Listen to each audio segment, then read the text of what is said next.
Hai teman-teman semuanya, selamat datang di podcast Diskusi Strategi Bisnis.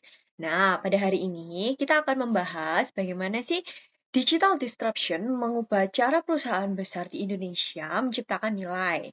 Kita akan melihat 4 perusahaan nasional terbuka, yaitu satu, Bank Mandiri, dua, Telkom Indonesia, ketiga, Unilever Indonesia, dan yang keempat yaitu Astra International.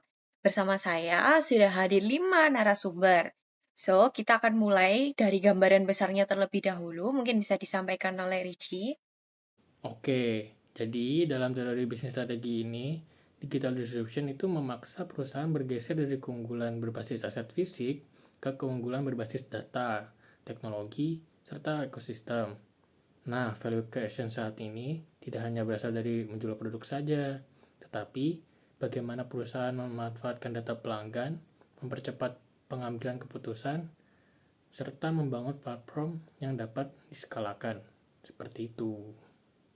Oh, oke, begitu ya. Baik, kita akan mulai dari sektor perbankan dulu mungkin ya, yang akan disampaikan oleh Dev. Gimana nih, Dev? Coba jelasin bagaimana Bank Mandiri menghadapi disrupsi digital. Jadi Bank Mandiri ini berada pada posisi finansial yang kuat. Pada 2024, laba bersihnya sendiri sudah sekitar rupiah 55 triliun dengan ROE di atas 20%. Namun, disrupsi datang dari fintech dan bank digital yang lebih cepat dan fleksibel. Strategi value creation Bank Mandiri terletak pada digitalisasi layanan inti seperti mobile banking, open API untuk merchant, serta kredit berbasis data.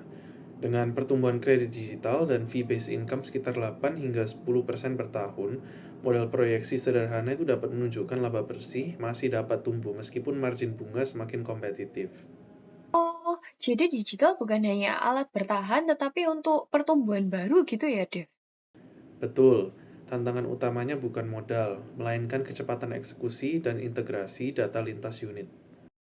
Oh, oke oke. Sekarang kita gantian ya ke Darren nih, bagian sektor telekomunikasi. Kalau dari Telkom Indonesia sendiri, bagaimana sih cara merespon disrupsi digital? Saya jelaskan ya, untuk pendapatan Telkom pada tahun 2024 itu mencapai sekitar 150 triliun rupiah. Tapi bisnis tradisional seperti voice dan SMS terus menurun. Nah, value creation Telkom ini sudah bergeser ke layanan data, cloud, dan solusi digital B2B. Nah, untuk strateginya ini adalah bertransformasi dari sekedar penyedia konektivitas menjadi solusi digital dengan asumsi pertumbuhan layanan digital 5 hingga 8% per tahun. Telkom dapat menjaga stabilitas pendapatan dan margin di tengah tekanan bisnis legacy. Ini berarti Telkom Indonesia sedang mengubah bisnis secara fundamental ya. Ya, betul. Dari pipeline bisnis menuju platform based business, dan itu membutuhkan perubahan budaya organisasi, bukan hanya investasi teknologi.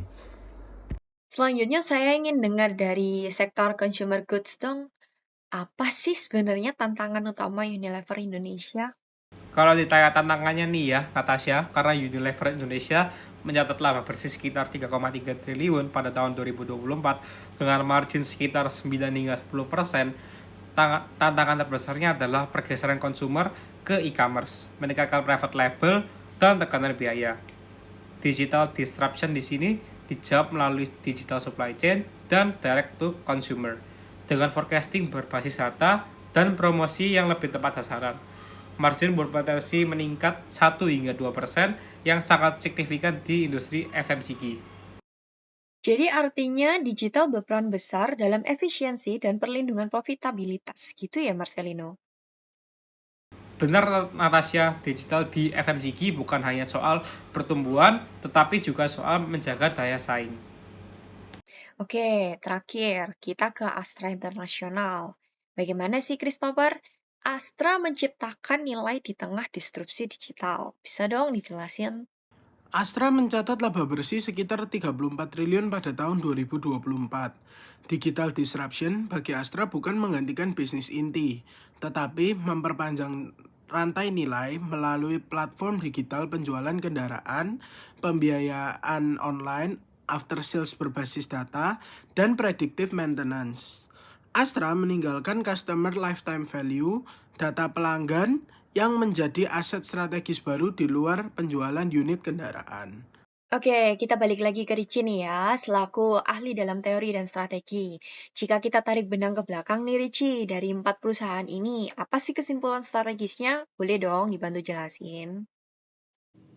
Oke, jadi gini Nat, untuk kesimpulannya sendiri dari keempat perusahaan ini, yaitu perusahaan yang berhasil di era digital, ialah mereka yang berani mengubah model bisnis mereka, bukan sekedar mendigitalisasi proses yang lama. Data, platform, dan kolaborasi ekosistem menjadi sumber keunggulan kompetitif yang baru.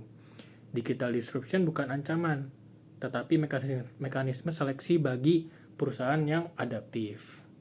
Oke guys, dari keempat perusahaan yang udah kita bahas hari ini yaitu Bank Mandiri, Telkom Indonesia, Unilever Indonesia, dan Astra International menunjukkan bahwa value creation di era digital lahir dari strategi yang tepat, penggunaan data yang cerdas, dan eksekusi yang konsisten. Terima kasih buat semua narasumber yang udah mau berpartisipasi pada podcast ini dan para penonton yang udah mendengarkan. Sampai jumpa di episode berikutnya. Sampai jumpa.